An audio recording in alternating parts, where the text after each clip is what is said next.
We'll be preparing acetic anhydride the classic way using acetyl chloride and sodium acetate. The single most important thing in this reaction is that your sodium acetate must be anhydrous and completely dry. We've baked ours in an oven at 200 degrees C for 4 hours in total, occasionally stirring the powder. The textbook process is to actually melt the solid prior to performing the reaction. However, we wanted to see if we could get a reasonable yield through just oven drying. Weigh out 80 grams of anhydrous sodium acetate and place this into a dry 500 ml flask. We've added a thermometer to track the temperature. Now stopper the flask and place it into an ice bath and get the contents as cool as you can. Measure out 60 grams of chilled acetyl chloride. This is about 55 ml of liquid. As you can see, you'll need ventilation here.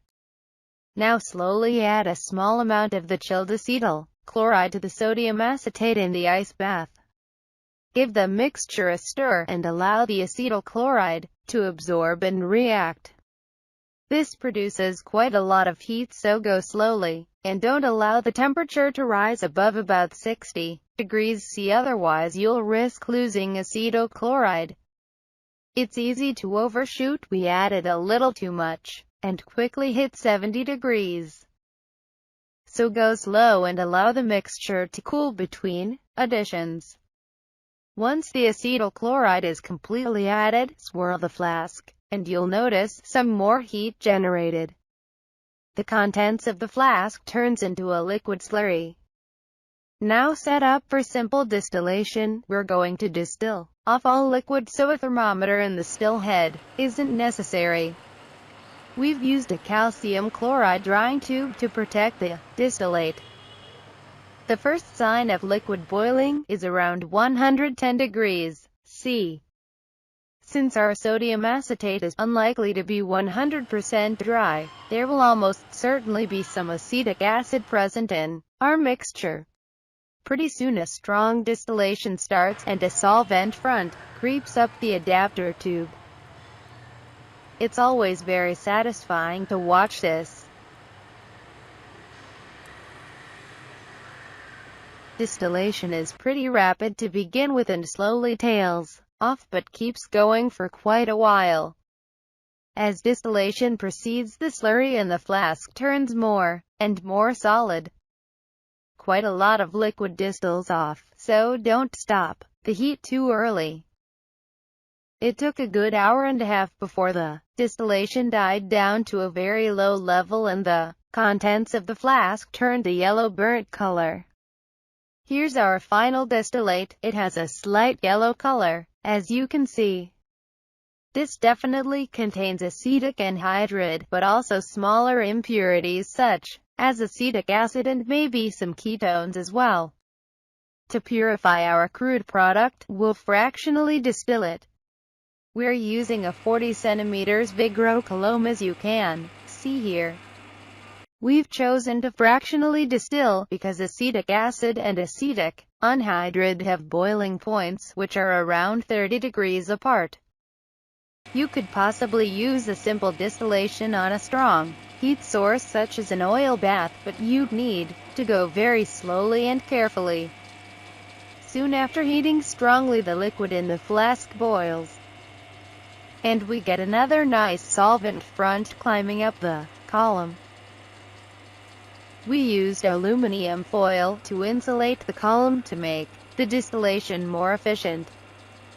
When the vapor reached the top of the column, we initially got a temperature of about 100 degrees C and slowly climbing. At this point we got a slow distillation of a small amount of initial product. This had a faint yellow color and an acetic acid aroma, and ultimately we discarded this. Once the temperature rose in the still head to above 130 degrees C, we switched the receiving flask and then began to collect the distillate as our main product.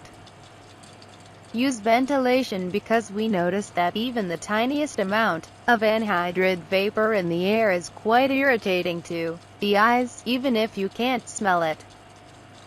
Note that we performed the initial reaction twice and then combined the products for this distillation, so the volumes you can see here are double.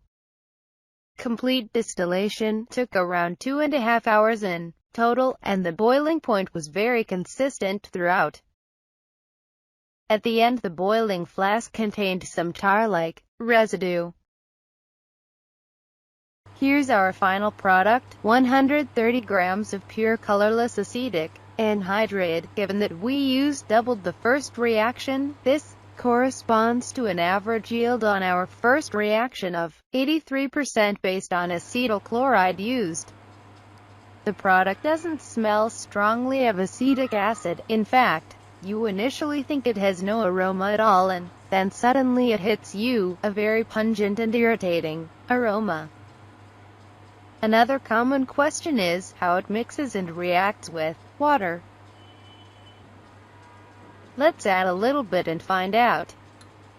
You can see at the bottom of the beaker that there is a separate bubble of acetic anhydride with a small bubble of air trapped on top. This is cold water, and the reaction is slow. We can see something happening, but it's a slow process. Stay tuned for some interesting experiments which make use of our acetic anhydride.